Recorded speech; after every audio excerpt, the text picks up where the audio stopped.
Anybody want to go boating? I'm here at the wharf in Washington, D.C., and you're all invited. But this isn't just any boating experience. Today, we're learning about the sport that carries over 2,000 years of history and heart. What you are seeing is dragon boat racing, an ancient Chinese water sport that originated more than 2 millennia ago. Rooted in tradition, culture, and folklore, it has transformed into a global phenomenon celebrated both recreationally and competitively. Right here in DC, we're lucky to witness a team that gathers several times a week, training with intensity and purpose. They are preparing for an upcoming national competition this October in Sarasota, Florida. And if you haven't guessed it yet, this isn't just any team. These fierce paddlers are blind and low vision athletes, powering their way through life and water with grit, determination, and teamwork.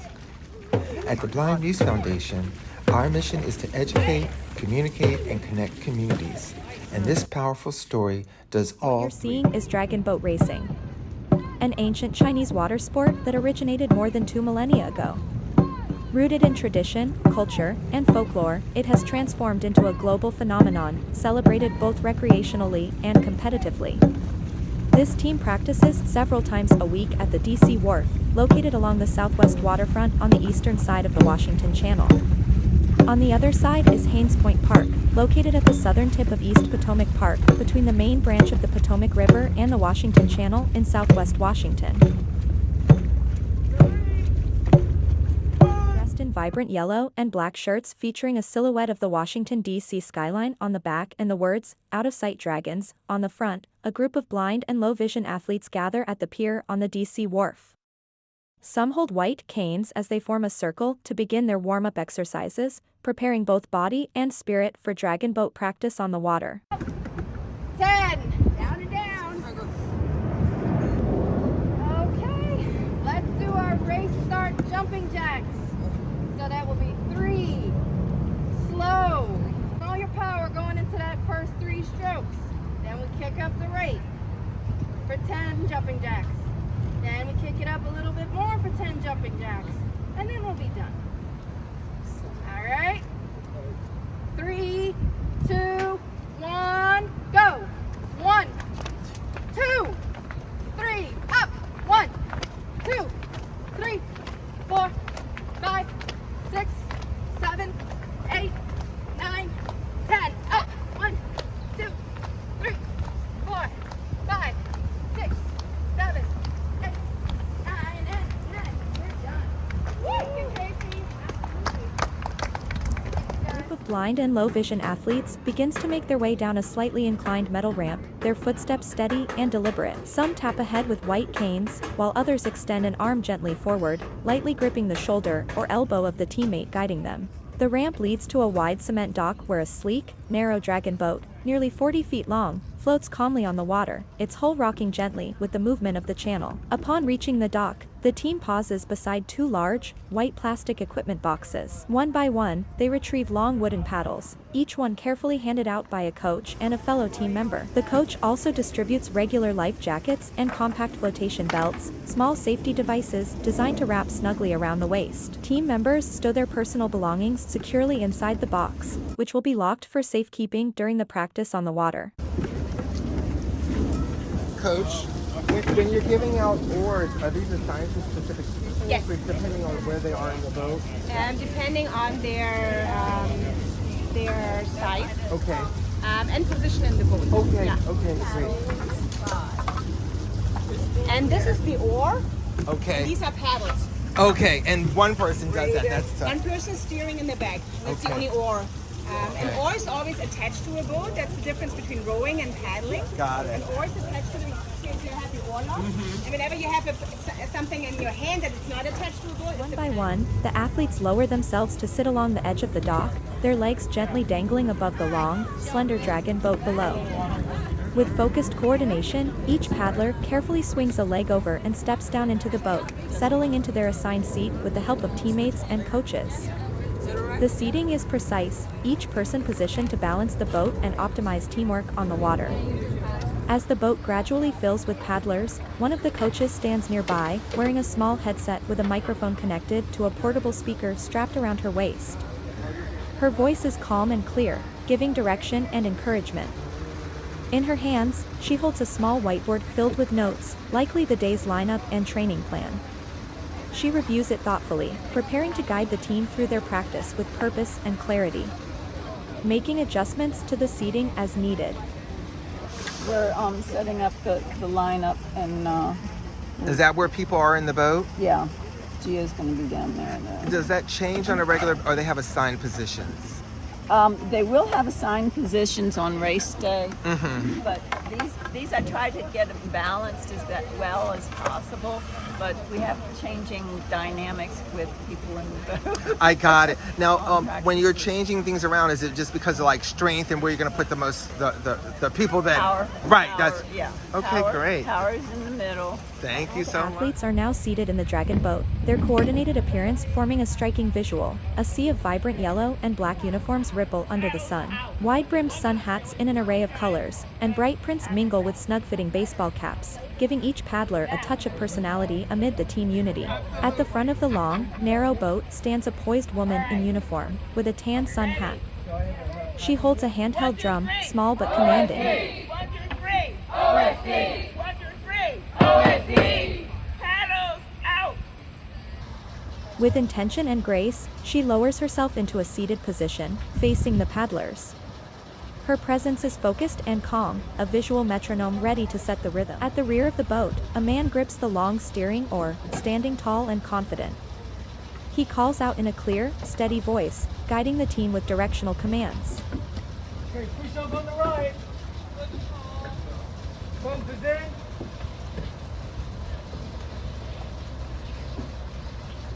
Hands out. Go. The paddlers respond in unison, and with one fluid push, the boat glides away from the dock. The woman begins to beat the drum, its rhythmic thump like a heartbeat echoing over the water. Each beat signals a stroke, and the paddlers move as one, their oars cutting cleanly through the surface, sending up tiny splashes in time with the cadence. The boat surges forward. In the background, a highway overpass. The nearby pier bustles quietly, with life, and moored along the water are an array of large, majestic boats, some sleek and modern, others classic and grand. Against the waterfront backdrop, the Dragon boat comes alive, slicing forward in perfect synchronization to the drumbeat. Now that the out-of-sight dragons have taken off in a blaze of synchronized strokes, I find myself seated at the back of the beginner's boat, just ahead of our ever-steady oarswoman. In front of me, my tripod stands tall, camera ready, capturing every moment of this sun-drenched adventure. In front of me sit 12 enthusiastic paddlers, newcomers to the sport, most of them who came well prepared for the blazing sun, heads protected under a colorful array of hats. And then there's me, bald, bold, and bareheaded. Go figure. Note to self, next time pack a hat. With a gentle push, we slip away from the dock, swift and steady. The water glistens ahead as we set off in pursuit of the lead boat, which has already disappeared beyond view. But I've got a feeling we're going to catch up with them soon enough. If you're looking for something fun, refreshing, and just a little bit daring on the Southwest waterfront, this is it. Dragon boating, where rhythm meets teamwork and even the beginners paddle like pros under the right beat. You can email the athletes at outofsightdragonsdc@gmail.com for scheduling and the registration process. Have fun! Aboard the beginner's boat, our instructor sits at the front, facing us paddle in hand. Her voice is clear over the gentle lapping of the water, giving step-by-step guidance. As she demonstrates, we follow, each paddle dipping into the water with a soft splash.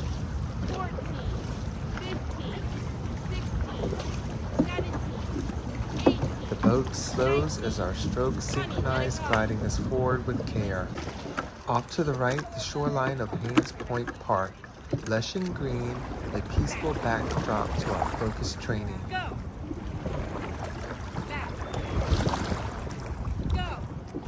Then, our paddles hit the water, each stroke more confident than last.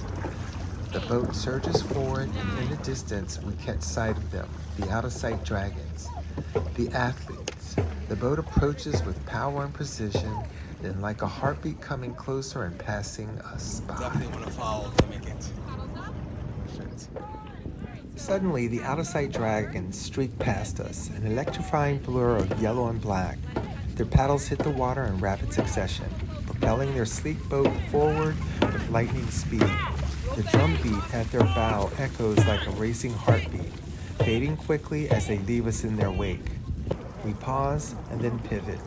Our beginner boat turns in the direction they disappeared, the bow slicing through the water as we realign ourselves for the next leg. If we get a head start, That looks pretty nice. Two people standing on paddleboards glide by. Towering above us on the shoreline are modern condos and sleek office buildings. Glass and steel structures glinting in the sun, overlooking the wharf and marina filled with impressive boats.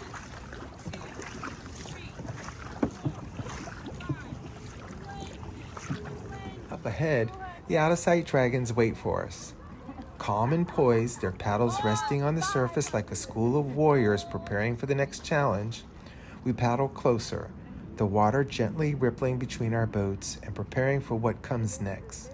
A friendly race through the canal. "Get ready," calls our instructor. yeah, I think just to 100. So where will that be? Let's say just to the Like to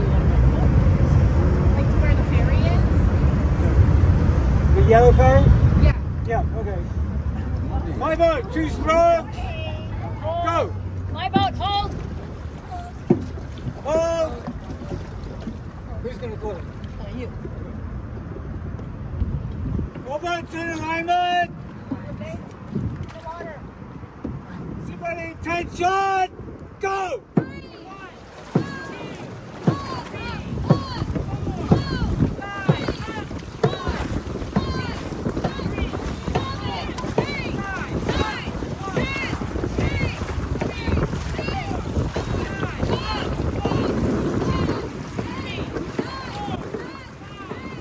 We dig our paddles in, giving it everything we've got. The boats surge forward, spraying at every wake, but try as we might, we can't catch their sheer power and polish of the out-of-sight dragons. They surge ahead, sleek and unstoppable. Still, it's thrilling.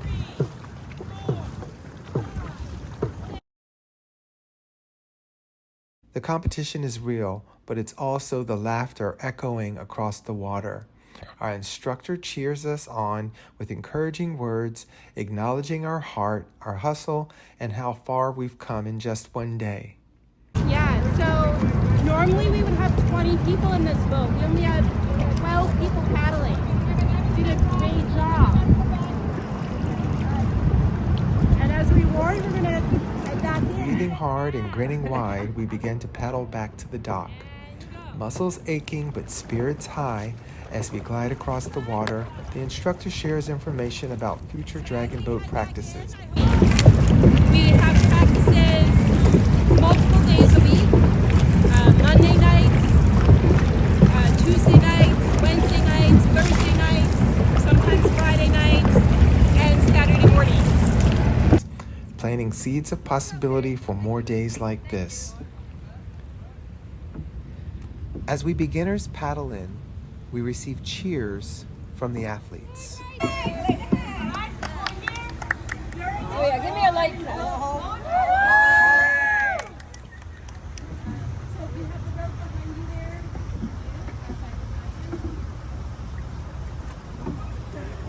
Back at the dock, the out-of-sight dragons are already disembarking. Cool and collected and gracious, I hop out of the boat and walk over to greet them, one by one, proud to have shared the water with such an extraordinary team. You can find out more information about the out-of-sight dragons by emailing them at outofsightdragonsdc@gmail.com. Have fun! The Blind Muse Foundation is a registered 501c3 nonprofit. It is grateful for the opportunity to participate in this accessible-based training. If you or your organization offers community activities that works towards commonality, please reach out through our website, blindmuse.org. That's blindmuse.org to donate or participate in communication, education, and connecting. Thank you.